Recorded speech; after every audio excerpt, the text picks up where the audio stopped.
Hey, how are you? This is John. It's time to get some paint on this Tamiya 1/48 scale Spitfire Mark 1. So, as UN treaties require, I'm going to start on the undersides. Now, the early Spitfires were actually painted in an aluminum lacquer on the undersides when they came off the production line. Only the upper surfaces were camouflaged.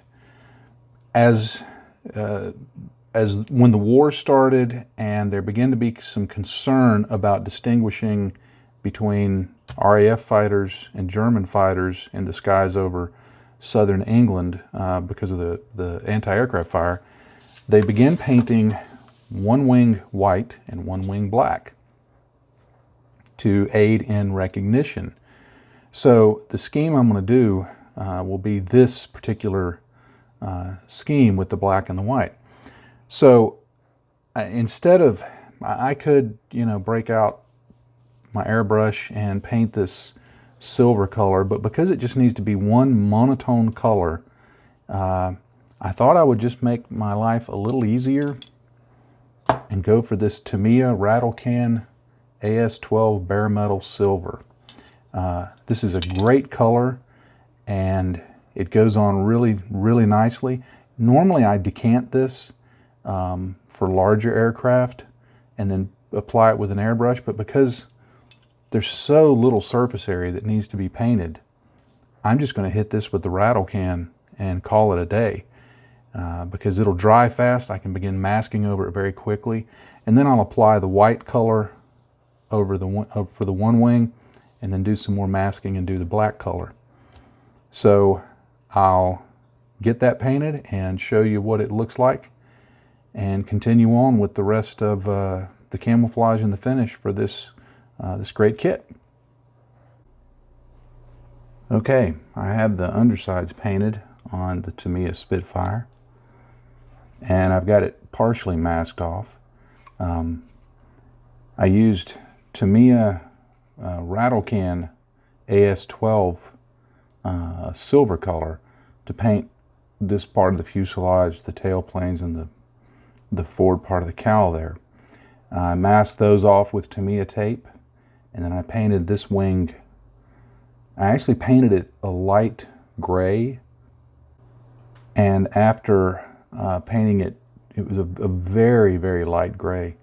I went back in and distressed it with white paint, Tamiya paint, and gave that a hopefully an appropriate look as a basis for later weathering.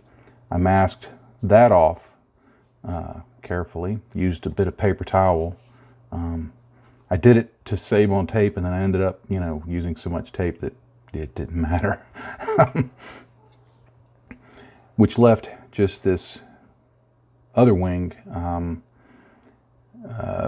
exposed, and I started off painting that black, pure black, and I initially went in to do some light distressing, and I don't even know if the distressing will show up on camera there, but I did some light distressing with Tamiya XF69 NATO Black, which is really a very dark gray, but there just wasn't enough contrast, so I dropped it down to XF63 German gray, and that gave just a little hint of tonal variation across the surface of the wing. I'll add more in later, most likely during the weathering steps. So the next step will be to mask off this lower part of the wing and begin painting the upper surfaces of the model.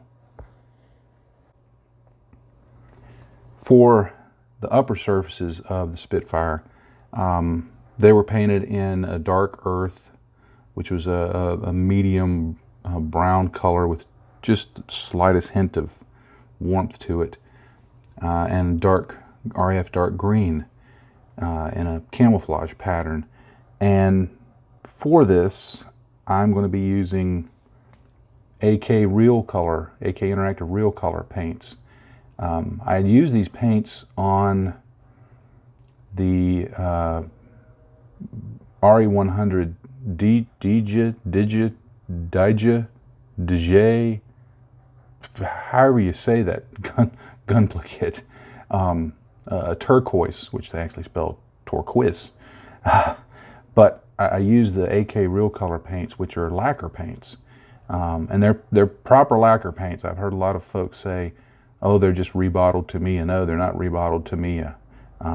They are lacquer paints. There's no water in this. Tamiya paints are made up of some water, about 1/4 water. These aren't water. But it's sprayed really, really smooth, and just gave it such a wonderful finish. So I'm looking forward to painting this on. Those are the steps I'll be taking next, and I'll show you what it looks like along in that process. All right, I have the first color on the upper camouflage done. I used AK Interactive's RAF Dark Earth. It's a lacquer paint, a true lacquer paint, and it goes on really smooth and really nice. I'm really enjoying, how many times can I say really? I'm enjoying using those paints, and I will be using more of them. On the undersides, I had masked off the black after I had that painted on, and I didn't go full-on masking with it because of the angles that I spray the upper color. I wouldn't hit anything under here. I'd done this because I didn't want this black to get over on any of the underside. But for spraying the upper color, I'm just careful about my angles, and I don't use that much tape normally as I have on these other parts. So what I want to do now is I want to mask off the dark earth to put on the green. I decided to go with masking because I tried some doing it freehand, and I was able to do fine with it. But I just like the sharp demarcations that you get with masking, because later steps will blur that a little bit. And if I start with a freehand camo, I think it gets a little too blurred and a little too indistinct. And these did have some distinction in the color separation. So I think I'm going to go with masking. I wanted to show the method that I use. So I get out my handy dandy color guide, and what I'll do is I'll use strips of tape. I'll place them on the model, draw off some of the camo pattern, and then put it back on the model. So I'm going to start off, just to demonstrate, I'm going to do this guy right here. I'm going to mask that off. If you're wondering, this is the B camouflage scheme. When they came out of the factory, sometimes they did it one way, sometimes they did it the other. It was a mirror opposite. This is the B scheme. So the way I'll start is, because this piece, and I don't try to be absolutely precise, these were sprayed by hand, so there were some minor variations in every one of them. So I'm going to mask off that area. The area that I want to mask off is a little wider than my tape. So what I'll do is get a couple of pieces and stick them down here. And that gives me one big piece. The first step when applying a mask to your model is to detack it. And I just stick it on my hand, and I do that. I'm not necessarily trying to get a certain sticky level. What I'm doing is I'm listening for a sound. I still want to hear some of that pull, but I don't want a lot of it. So I'll take my tape and I'll put it roughly where the pattern should be. I don't burnish it down hard, but I want it to stay in place. And then I'll get my pen and I'll simply draw, and I'll kind of look at the shape of what I'm doing. I'll draw it on like that. That's a Sharpie marker. I use it because the ink flows really well. I found a ballpoint pen, sometimes I'd have to push down too hard on the tape. You can use whatever you want. I just find this works really well and I see it easily. Then I pull that off carefully. I'll set the model aside.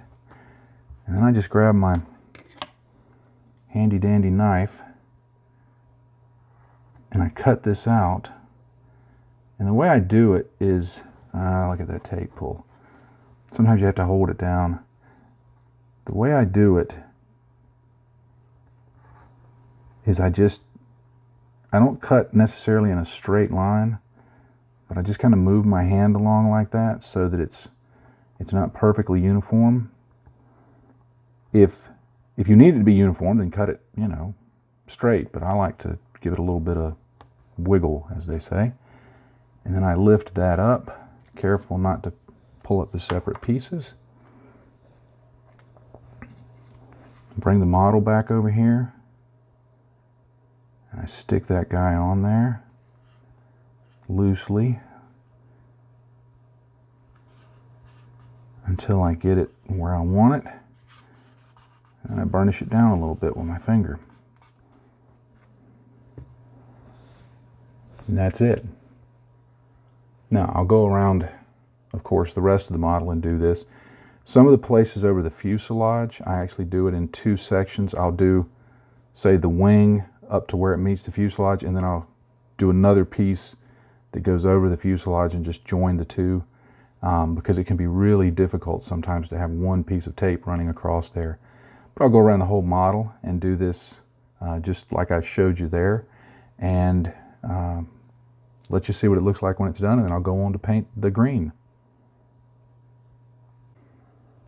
All right, after some painting and masking, the green color is on. You can see I left the masking on.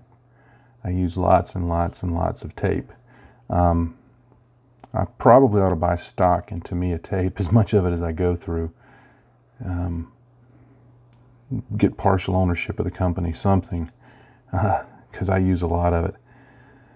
But that's to make sure that the camo pattern ends up looking hopefully pretty good.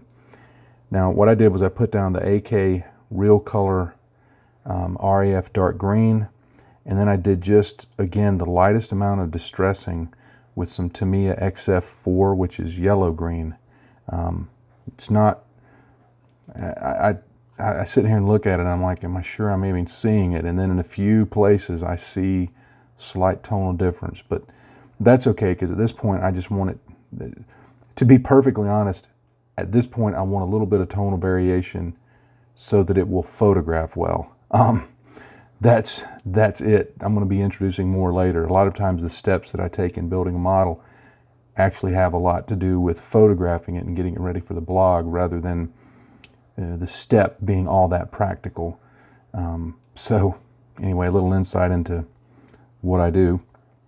But I just now start unmasking it. And this is the scariest part of doing the whole thing. And I'm sure you've done this, I just grab a piece of tape and I start pulling it back on itself really slowly. Now, sometimes I get lift, sometimes I don't. It just depends on how slowly I pull it up, how well I detact it, how durable the paint is. Because this is lacquer paint, I'm going to make the assumption that it's going to stand the tape removal process a little better, but there's no guarantees. And so sometimes you have to be prepared to go back and fix things as you pull them off. So I'm going to keep doing this. I'm not going to film pulling all this tape off because we'd both be bored to death. But I'm going to unmask everything and show you what it looks like, top and bottom. All right, I've peeled away the Spitfire and I've been left with this lovely, lovely pile of tape. That's a lot of tape. There's the Spitfire. The tape pulling worked pretty well. I had a few tiny areas of minor lift right there. There's little tiny areas that could have been my fingernail scratching up against it. There's a few areas that I see now that the paint was not quite as thick as it should be, but that's not going to be a problem because I say this a lot, but later weathering steps are going to hide a lot of that. The only place that there was a larger area of lift, and even that's not very large, was this little speck right there, and that's going to be easy just to touch up with some black paint. So the unmasking came out pretty good. I'm pretty happy with the pattern and the coverage and the distressing.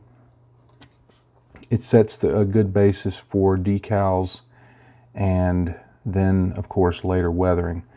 Now the next two steps that I'm going to take, first I'm going to take a soft cotton cloth and just lightly buff the whole thing, because I want to get there's just, even though this paint went on really smooth, there's just the slightest bit of texture to it that I want to get rid of, especially along the demarcation lines. You can't see it. It's hard to even feel that there is a tiny ridge there, but when you put a decal over it, it will often show. So what I do is I take a soft, it's just a piece of t-shirt, and I buff the model very lightly, and actually using more circular motions, and that prepares the surface for gloss coat. And then I'll put down a coat of Future, and that'll get everything ready for decals. This will be a fairly simple one to decal because they didn't put too many markings on the underside, and it's got a few stencils, but not too bad. I don't think I'm going to do a full stencil set on this one. I always think it looks a little ridiculous in this scale. That's my personal opinion. But I'll do that off camera, and when I'm done, I'll show you what that looks like, and then it'll be on to applying decals. All right, I have the decals on Tamiya's Spitfire Mark 1. Tamiya decals are not the greatest. As good as their models are, the decals leave a little to be desired. They go down okay, and when you put Solvaset on them, they adhere nicely. But they're a bit thick. I didn't have any aftermarket decals to replace them. If I would have had any aftermarket, I would have replaced them. They work. They just take a little bit of finesse to get presentable. Just what I did was, as I would put down each decal, I would of course I used a Q-tip, cotton bud, to make sure that all the water was squeegeed out from underneath, and there were no bubbles and things like that. Once it had been settled in for 5 minutes or so, I would give it an application of Solvaset, and that would help snug the decal down nicely. The decals, speak straight, John. The decals do respond to Solvaset. You will see the best results if you put the Solvaset on and leave it and walk away. When I went to bed last night, they didn't look this smooth, and so it takes a little while for it to work. But what I would do is put on some Solvaset, let the Solvaset sit for 10 or 15 minutes, take a sharp X-Acto blade and run through the panel lines, slicing them, and put some more solvaset on it. Let that sit for another 15 or 20 minutes. Do it again, more solvaset, and eventually they will conform. There's not many markings on the underside. They didn't put the national markings on, so that was fairly easy. Just a few notes on applying Spitfire decals in general. You know, they have these wing walk indications. They don't go over the national markings. If you're ever building one, and you have a question about whether it goes over the national marking, it does not. The national marking goes over those. Most kits provide these as one long decal. Very few provide them split. And you don't want to put the decal on first and then the roundel over it, because the decal will show through. So I always slice them up a little bit to apply them. Now the way I do that is I cut it just before, or just about right here, so that I get, if this stenciling is part of the wing walk line, I cut it right there and get that in place. And then I cut another section and I cut an angle right there so that it conforms with the roundel. And I'll put it down and I'll just slide this piece so that it joins up to the next one. If it's not a perfect joint, I just let it slide over the top and get them aligned, and I do the same over here. I cut a piece, I get it lined up here, and then I just take my X-Acto and I slice it right there. So by cutting these into multiple pieces, it makes it much easier to use, because trying to get a long straight decal to work like that can be difficult, but if you cut it into 2 or 3 pieces, it makes it a lot easier. Another thing, just for Spitfire modeling in general, because I love Spitfires, if you've ever wondered why some had this L shape here and a straight line, and some had an L shape on both sides, what determined that was if the Spitfire had a radiator under one wing, then this shape would only be on, the L shape would only be on one side. If it had radiators under both wings, which was after the Mark 7 and beyond, that's when they started doing the L on both sides, because they started using thicker aluminum in that area so that this area could be walked on. But prior to that, they would use different thickness of aluminum on the wings, and so this was something that they didn't want people to walk on, because it would impinge on the radiator. So that's how you know. If it's a Mark 6 or earlier, it's an L on one side and a straight line on the other. If it's a Mark 7 or later, 2 L's. Simple to remember. Okay, another couple of Spitfire notes, and I know this is rivet counting stuff, but it gets to me. First of all, the seat in a Spitfire, you can't see it, but it's in there, was not made of Bakelite. You'll see people refer to it as Bakelite seat. It was made of synthetic bonded resin paper. Bakelite is a different material. They were not made of Bakelite. They never were made of Bakelite. That's something I learned from the late Edgar Brooks, who was a Spitfire expert and based all of his research on notes from the RAF Museum documents. In fact, if you ever want to look, I have a document on the website, johnbias.com, that is a fairly good list of his Spitfire notes based on email and forum exchanges. So if you ever want to research your Spitfire, take a look there. It might give you some helpful information. Another thing I always note that I've learned through research, there's a small hatch that pops open right here. I'll add it in and it'll go right there. On later Spitfires, this one didn't have it, but on later Spitfires there was a little crowbar in that door. It was never red during wartime. It was the interior color, silver or black, but it was never red. So if you're painting one of these, And you want to be accurate, don't paint it red. No red. Red bad. Silver good. Black good. Interior color good. But that's just a few nitpicky notes that I thought I'd bring up because, well, I can. So, and because I care. All right, well, I think I'm going to wrap up this episode for two reasons. One, it's not real long yet, but if I include all the weathering in this video, it's going to get real long because there's going to be more than a few steps to the weathering. So that's one reason too. And the second reason, if you haven't noticed by my voice, I'm getting a cold and it's really difficult to film, cough, blow my nose, stop, film, cough, blow my nose, stop, start. So I'm gonna call this episode kind of an interim episode and leave it at this state, and then the next video will cover the weathering and the finish. But this is how this guy's looking right now. I'm fairly happy with it.